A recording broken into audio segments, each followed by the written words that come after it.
Hi friends, आज हम पढ़ेंगे मॉनेटरी पॉलिसी। मॉनेटरी पॉलिसी के अंदर मॉनेटरी पॉलिसी आरबीआई द्वारा चलाई जाती है। इसके अंदर मार्केट में जो अपना मनी की सप्लाई होती है, मनी का जो फ्लो होता है उसको कंट्रोल किया जाता है। अगर ज़्यादा है तो कम किया जाएगा, कम है तो ज़्यादा किया जाएगा।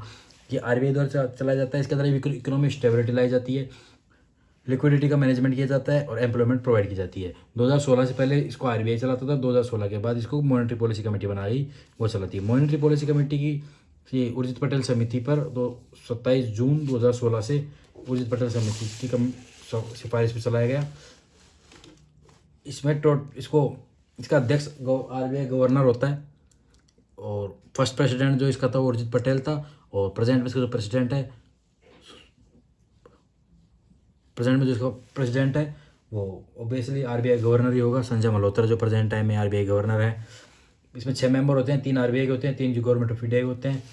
ये पुराना डाटा है, आप इसको इग्नोर कीजिएगा। नया डाटा आप लाएंगे आपके लिए जल्दी नई क्लास में।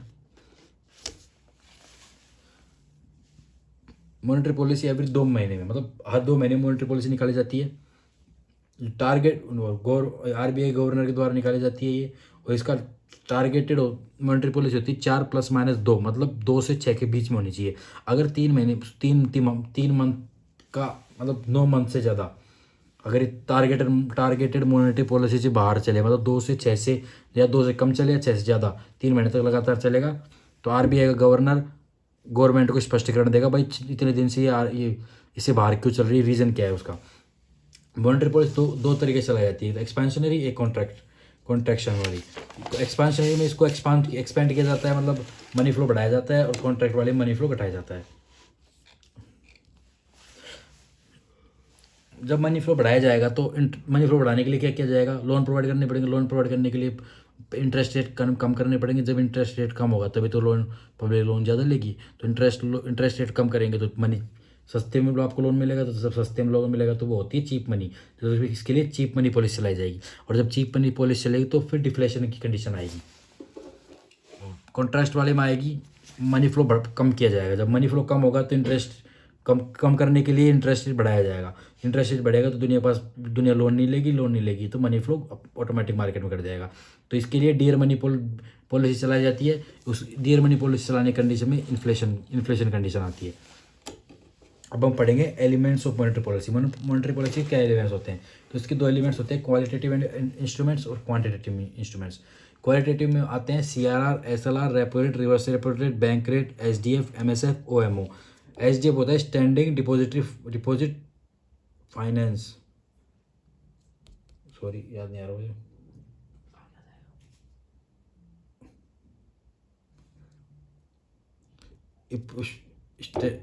Statutory deposit facility. और एमएसएफ होता है मार्जिनल स्टैंडिंग फैसिलिटी। और ओएम होता है ओपन मार्केट ऑपरेशन। सीआरआर होगा और एक SLR repo rate, reverse repo rate. ये सब इनको हम आगे डिटेल में पढ़ेंगे।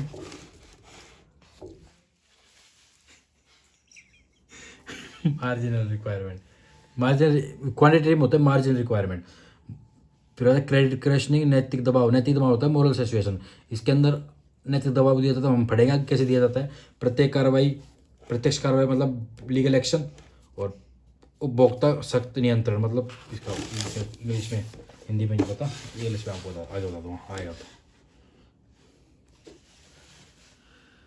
एक ईयर में टोटल 6 मॉनेटरी पॉलिसी लागू की जाती है। जैसे कि हमने बताया हर 2 महीने में मॉनेटरी पॉलिसी लागू की जाती है। तो हर 1 साल में 6 मॉनेटरी पॉलिसी लागू होंगी, 1 अप्रैल से 31 मार्च के बीच में। पहली अप्रैल में होगी, दूसरी जून में होगी, तीसरी अगस्त में होगी, चौथी अक्टूबर में होगी, 5 दिसंबर में होगी, 6 फरवरी में होगी।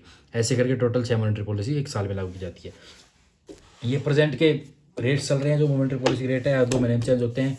तो डाटा आप याद रखना बड़ा कॉम्प्लिकेटेड है, पर आप थोड़ा याद रख लीजिए, क्योंकि हमेशा प्लस माइनस कुछ पॉइंट 25 कुछ ऐसा प्लस माइनस होता है हमेशा। तो सीआरआर का 4.5% चल रहा है ऑफ एनडीटीएल, हमेशा एनडीटीएल का चलता है। और SLR 18% of NDTL, repo rate 6.5%, bank rate 6.75%, SDF 6.25%, MSF 6.75%, reverse repo rate 6.35%। OMO open market operation के जो सिक्योरिटीज़ के ऊपर डिपेंड करता है, ये किसी को रेट नहीं चलती। और NDTL is net demand and time liability, जिसे हमने आपको बताया था पहले की क्लासों में। एनडीटीएल क्या होता है, एनडीटीएल होता है net demand and time liability. तो एक चीज़ आप नोटिस कीजिएगा, रेपो रेट हमेशा एसडीएफ से 0.25 ज़्यादा होगी। जैसे कि आप यहाँ बगल में जो अपनी रेट्स लिख रखी है आप इसमें भी नोटिस कीजिएगा। क्या पढ़ा मैंने? Repo rate. रेपो रेट हमेशा एच से रेपो रेट एच 0.25 हमेशा ज़्यादा होगी। देखिए 0.25 है तो 0.6 हमेशा इससे ज़्यादा होगी, ठीक है। और MSF और बैंक रेट हमेशा बराबर होंगे और बैंक रेट हमेशा रेपो रेट से ज़्यादा होगी, ठीक है। अब आगे कंडीशन देखिए, इन्फ्लेशन और डिफ्लेशन दो कंडीशंस होती है। इन्फ्लेशन जब होता है जब मार्केट में पैसा बहुत ज़्यादा जाता है, और डिफ्लेशन जब होता है जब मार्केट में पैसा बहुत कम आ जाता है। तो इन्फ्लेशन के टाइम पे मनी फ्लो बढ़ जाएगा, demand of goods and supply की डिमांड बढ़ जाएगी। मनी फ्लो बढ़ेगा तो डिमांड बढ़ेगी, डिमांड बढ़ेगी तो प्राइस बढ़ेगी, प्राइस बढ़ेगी तो प्रोडक्शन बढ़ेगा। प्रोडक्शन का बढ़ता है, डिमांड ज़्यादा होगी सप्लाई कम होगी, डिमांड ज़्यादा होगी सप्लाई कम होगी तो प्रोडक्शन बढ़ेगा।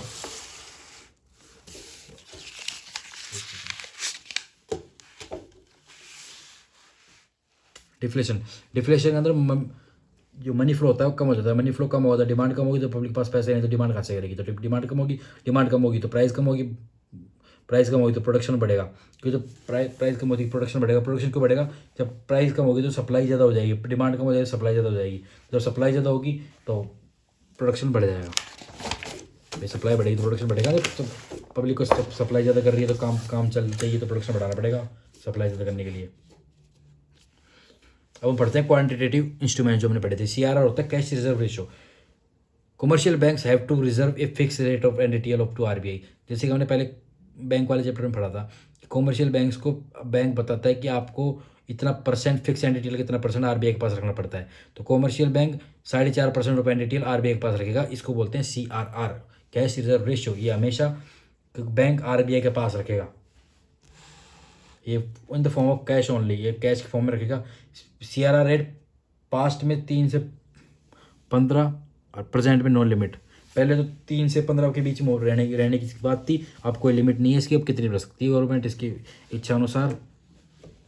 और जो पैसा रखती है उस पर कोई इंटरेस्ट रिसीव नहीं होता है। ये नहीं कि उन्होंने पैसा रख दिया तो RBI इनको उसके बदले में इंटरेस्ट देगा, कोई इंटरेस्ट रिसीव नहीं होता है इसके बदले में इनको। फिर सेकेंड है CRI स्टैट्यूटरी लिक्विडिटी रेशियो। इसके अंदर सारे जितने भी कमर्शियल बैंक्स हैं वो खुद के पास NDTL का कुछ फिक्स परसेंट खुद के पास रखेंगे। जैसे प्रेजेंट NDTL का 18% खुद के पास रखना पड़ता है बैंकों को। ये जरूरी नहीं आप कैश के फॉर्म में रखो, या आप कैश में भी रख सकते हो, गोल्ड में रख सकते हो, सिक्योरिटीज में रखते हो। सिक्योरिटीज होती है बॉन्ड, अपने जो गवर्नमेंट बॉन्ड्स होते हैं वो सिक्योरिटीज में आते हैं, तो उसकी फॉर्म में आप अपने पास रख सकते हो। और अगर आप इसमें जो मनी को गवर्नमेंट सिक्योरिटीज की फॉर्म में रखते हो तो उसके बदले में आपको इंटरेस्ट रिसीव हो सकता है। गोल्ड में कैश में आपका इंटरेस्ट रिसीव नहीं होगा।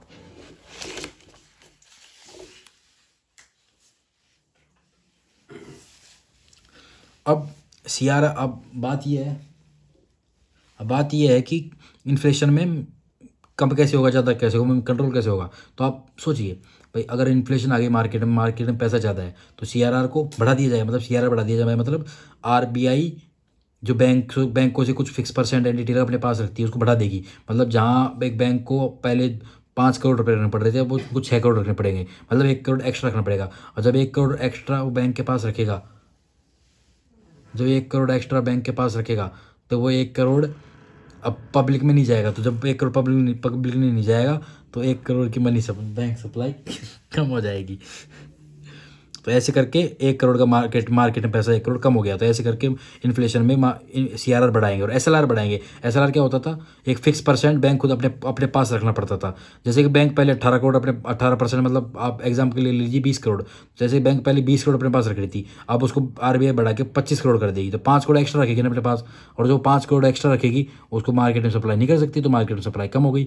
ऐसे करके इन्फ्लेशन में CRR को बढ़ाएंगे और SLR को घटाएंगे। और इसका उल्टा डिफ्लेशन में जब मार्केट में पैसे की कमी होगी तो CRR को घटाएंगे और SLR को भी घटाएंगे। मतलब पहले जब 5 करोड़ रखने पड़ते थे अब 4 करोड़ रख लो, 1 करोड़ और आप लोन दे दो, मतलब मार्केट में पैसा चले गया 1 करोड़ रुपये और।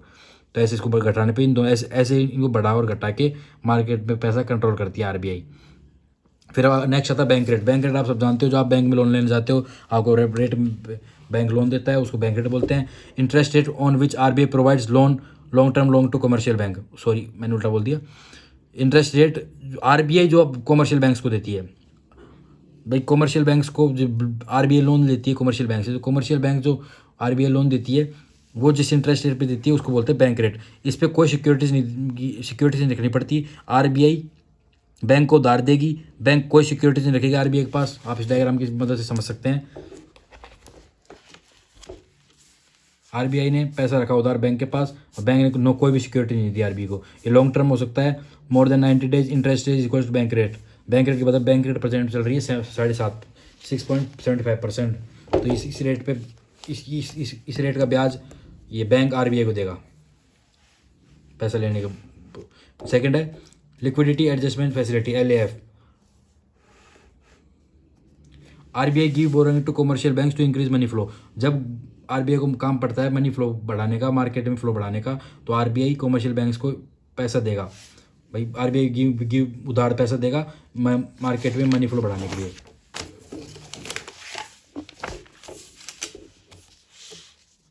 LAF के अंदर आते हैं रेपो रेट और reverse repo rate. Repo rate पढ़ते हैं। रेपो रेट क्या होता है? रेपो रेट होता है रीपर्चेसिंग ऑप्शन रेट।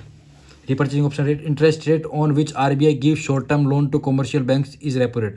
जब आरबीआई शॉर्ट टर्म मतलब छोटे पीरियड के लिए कमर्शियल बैंक्स के लिए पैसा देती है तो उसको कमर्शियल बैंक के लिए जब पैसा देती है, कहाँ थे हम? एक मिनट। तो जब आरबीआई शॉर्ट टर्म लोन देता है कमर्शियल बैंक्स को तो उसको रेपो रेट रेपो रेट बोलते हैं। इसमें कोई सिक्योरिटीज टेकन नहीं होती है, मतलब आरबीआई कोई सिक्योरिटीज लेता है आरबीआई जिसमें बैंक से सिक्योरिटीज लेता है। इसकी रेट होती है 6.5%। SLR securities are not in use. SLR जो सिक्योरिटीज होती है उनको रेपो रेट में यूज नहीं ली जाती। फिर दूसरा आता है reverse repo rate. Reverse repo rate होता है interest on which bank give their additional fund to RBI. Bank के पास जब एडिशनल फंड हो जाता है, जब बैंक के पास ज़्यादा पैसा हो जाता है तो वो आरबीआई को देता है। तो आरबीआई को जब वो एक्स्ट्रा पैसा देगा तो आरबीआई बदले में उसको ब्याज देगा, जो उसको बदले में इंटरेस्ट देगा। भाई आप पैसा भले आरबीआई ले भले बैंक ले, पैसा तो रखता ही है। अगर बैंक लोन लेगा सामने से, बैंक आरबीआई से लोन लेता है तो बैंक उसको ब्याज देगा, और बैंक आरबीआई को लोन देगा तो आरबीआई उसको ब्याज देगा। तो इस कंडीशन में बैंक के पास जब एडिशनल फंड हो जाता है तो वो आरबीआई के पास रख देता है, आरबीआई बदले में उसको ब्याज देती है। Securities are taken by bank from RBI. Banks बदले में आरबीआई सिक्योरिटीज लेते हैं, ऐसे नहीं रखते कुछ भी बदले में, सिक्योरिटीज बॉन्ड कुछ भी अपने पास रखते हैं। इसमें शॉर्ट टर्म होता है। इंटरेस्ट रेट इसकी रिवर्स रेपो रेट 3.5% ही होती है। आधी इसकी रिवर्स रेपो रेट होती है। नेक्स्ट है SDF standing depository facility. Started 8 अप्रैल 2022 में इसकी स्टार्ट हुई थी। समिति उर्जित पटेल समिति पे स्टार्टिंग की थी। Bank rate on which bank deposit their surplus amount to RBI like RRR। इसमें आरआरआर की तरह जो बैंक के पास जो एडिशनल फंड बचता है उसको बैंक आरबीआई के पास डिपॉजिट कराता है, वो होती है SDF। इसमें no securities taken by RBI. इसमें आरबीआई के द्वारा कोई सिक्योरिटीज टेकन नहीं होती। Interest rate is -0.25 from repo rate. Repo rate से भी -25 कम होती है। इसमें रेपो रेट से मतलब 6.5%, 6.25% ही होगी। दूसरा होता है LTRO long term repo operations. Started 2020 में स्टार्टेड की गई थी। Interest rate on which RBI give long term loan to bank. जब आरबीआई बैंक्स को लॉन्ग टर्म लोन देता है वो होता है LTRO। The interest is same as repo rate. Repo rate की सेम इंटरेस्ट होगी। 1 साल से 3 साल के लिए लोन प्रोवाइड करेगा। First time 1,000 crore, second time 50,000 crore, first time 1,00,000 crore और second time 50,000 crore loan provide करेगा। MSF मार्जिनल स्टैंडिंग फैसिलिटी 2011 में स्टार्ट हुई थी to maintain CRR and SLR। CRR और SLR को मेंटेन करने के लिए की थी marginal standing facility. Interest rate on which RBI give money to banks for 1 day 24 hours या ओवरनाइट। जब आरबीआई बैंक्स को पैसा देता है एक दिन के लिए, 24 घंटे के लिए, रात भर के लिए, उसको MSF बोलते हैं। MSF 6.75% होती है। Securities are taken by RBI. RBI इसके बदले में एक दिन 24 घंटे के लिए पैसा देता है, उसके लिए भी उसके बदले में भी सिक्योरिटीज रखता है। Securities of SLR R B use. SLR की जो सिक्योरिटीज होती है उनको ये यूज़ कर सकते हैं। इसमें boring will be 1% of total deposit. तो टोटल डिपॉजिट होता है आरबीआई का, उस बैंक का टोटल डिपॉजिट का 1% ही बोरिंग ले सकते हैं, ज़्यादा नहीं ले सकते। मल्टीप्लीकेशन ऑफ 1 करोड़ और बोरिंग हमेशा 1 करोड़ की मल्टीप्लिकेशन में ही होगी। ऐसा नहीं कि आप 1.5 करोड़ ले रहे हैं, या तो 1 करोड़ दो, या 2 करोड़, 3 करोड़, 4 करोड़, 5 करोड़, 10 करोड़, 50 करोड़, 100 करोड़, मतलब 1 करोड़ की मल्टीप्लिकेशन में ही आप बोरिंग ले सकते हो। 1 करोड़ से कम नहीं ले सकते, और एक 1.5 करोड़, 2 करोड़, 1.5 करोड़ मतलब बीच में नहीं ले सकते, मल्टीप्लिकेशन में ही ले सकते हो। इन्फ्लेशन में एमएसएफ को बढ़ाया जाता है, और इन्फ्लेशन में एमएसएफ को बढ़ाया जाता है, और डिफ्लेशन में एमएसएफ को घटाया जाता है। ये डायग्राम देख लीजिए। बैंक आरबीआई को सिक्योरिटीज देगा, बैंक आरबीआई बैंक को बोरिंग देगा, इसके बदले में बैंक आरबीआई को सिक्योरिटीज देगा। टू मेंटेन एसएलआर और सीआरआर को मेंटेन करने के लिए किस कंडीशन में एसएलआर सीआरआर का पैसा कम पड़ जाता है, लेकिन उसको मेंटेन करना जरूरी होता है, 24 घंटे के लिए बैंक आरबीआई से पैसा मांग लेता है। उसको इसकी इंटरेस्ट रेट बैंक रेट के बराबर होता है। एसएलआर की securities are to be use, मतलब एसएलआर की सिक्योरिटीज होती है वो आप इस पर यूज़ कर सकते हो, आपको एडिशनल सिक्योरिटीज रखने के लिए जरूरत नहीं पड़ती 24 घंटे के लिए। Call money market, inter banking offer rate. Call money market में इंटर बैंकिंग ऑफर रेट चलती है, मतलब ये इंटर बैंकिंग ऑफर रेट होती है जो इस दो टाइप की होती है।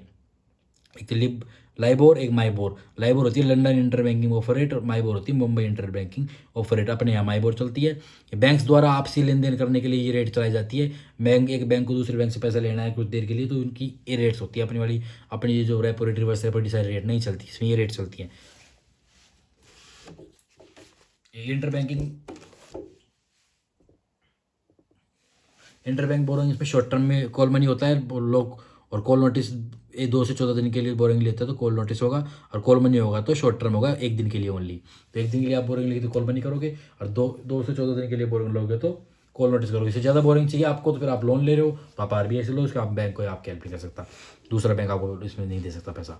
OMO, open market operation. Open market operation होता है जब मार्केट में पैसा बहुत ज़्यादा हो जाता है, भैया पार नहीं पड़ रही, मार्केट में पैसा बहुत ज़्यादा हो चुका है, तो उस टाइम में ओपन मार्केट ऑपरेशन चलाया जाता है। मतलब buying and selling of securities in open market to control money flow in market. जब मार्केट में पैसा बहुत ज़्यादा हो गया, मान लो प्रेजेंट टाइम में मार्केट में पैसा बहुत ज़्यादा है, इन्फ्लेशन बहुत ज़्यादा हो गई, पैसा बहुत ज़्यादा हो गया, तो उसको कंट्रोल करने के लिए वो ओपन मार्केट ऑपरेशन चलाया जाएगा। मतलब buying and selling of securities. Market में आकर आरबीआई मार्केट में उतरेगा, जितने भी सिक्योरिटीज इनको बाई और सेल करेगा इन्फ्लेशन डिफ्लेशन के हिसाब से। अब मार्केट में इन्फ्लेशन मतलब मार्केट में पैसा है, तो इस कंडीशन में वो बाय करेगा,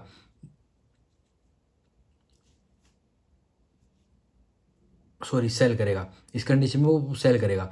जितने भी बॉन्ड होंगे आरबीआई के पास, जो बॉन्ड होंगे, आरबीआई बॉन्ड लेके आएगा मार्केट में और बोलेगा भाई मुझे बॉन्ड सेल करना है, किसी से खरीदने हैं, पब्लिक के पास पैसा को पड़ाइए, पब्लिक आई हाँ भाई मुझे बॉन्ड, गवर्नमेंट के बॉन्ड चाहिए, हाँ तो भाई लो, पब्लिक आरबीआई उनके बॉन्ड का एक पन्ना पकड़ाएगी और पब्लिक बदले में पैसा पकड़ाएगा। तो ऐसे सारा पैसा धीरे धीरे आरबीआई के पास वापस आ गया। तो इस कंडीशन में मार्केट में मनी फ्लो कम हो गया। और अगर मार्केट में डिफ्लेशन की कंडीशन है, मतलब मार्केट में मनी पैसा नहीं है, तो इस कंडीशन में आरबीआई बॉन्ड को सेल करेगा।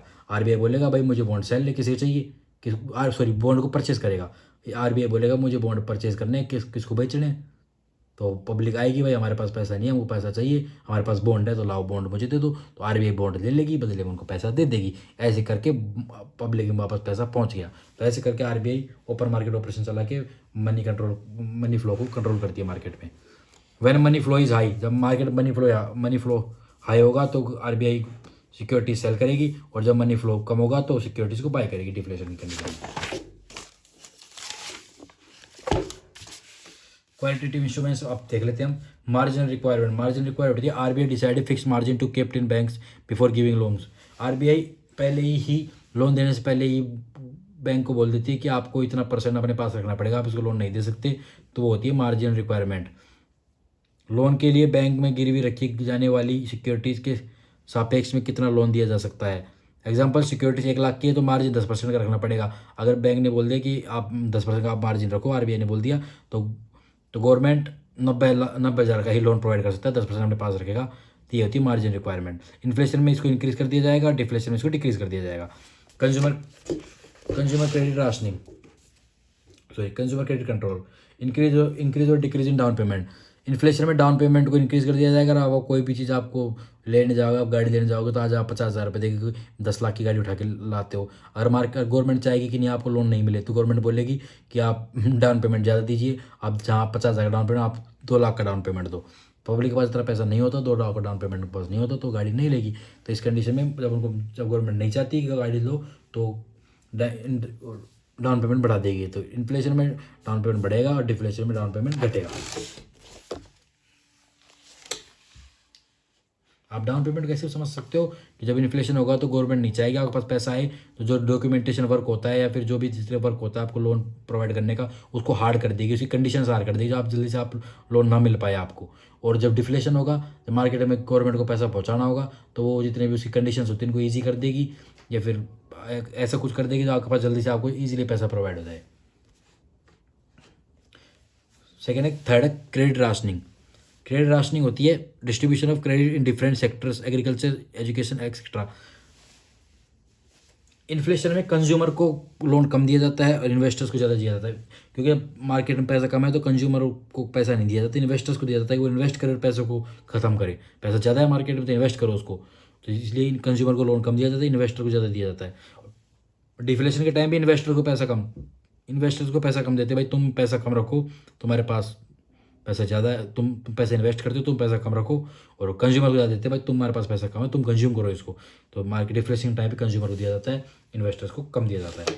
मोरल सैचुएशन होता है ना, आरबीआई द्वारा बैंक्स पर मार्केट में लोन कम या ज़्यादा देने का नैतिक दबाव देना। भाई आरबीआई खुद मुंह से बोलता है कि भाई तुम प्रेजेंट टाइम में लोन कम दो और अब तुम लोन ज़्यादा दो। इन्फ्लेशन बोलता है लोन कम दो, डिफ्लेशन बोलता है लोन अब तुम ज़्यादा दो। तो इसको बोलते हैं मोरल सैचुएशन, आरबीआई खुद आके बोलता है।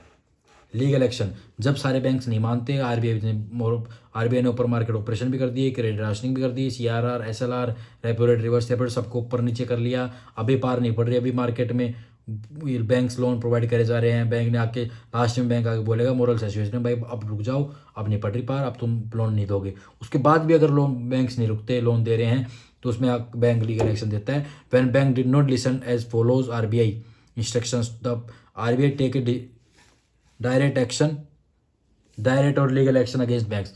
ऐसी कंडीशन में जब बैंक नहीं मानते तो आरबीआई उनके बदले में उनके खिलाफ डायरेक्ट लीगल एक्शन ले सकता है। जैसे कि देना बैंक पर लोन देने पर बैन लगा दिया गया, देना बैंक से मना किया था भाई लोन मत देना, लेकिन देना ने फिर भी लोन दिया, देना बैंक पर लोन देने पर बैन लगा दिया गया। ठीक है फ्रेंड्स, थैंक यू। आज की क्लास में इतने पढ़ेंगे, नेक्स्ट हम पढ़ेंगे कल।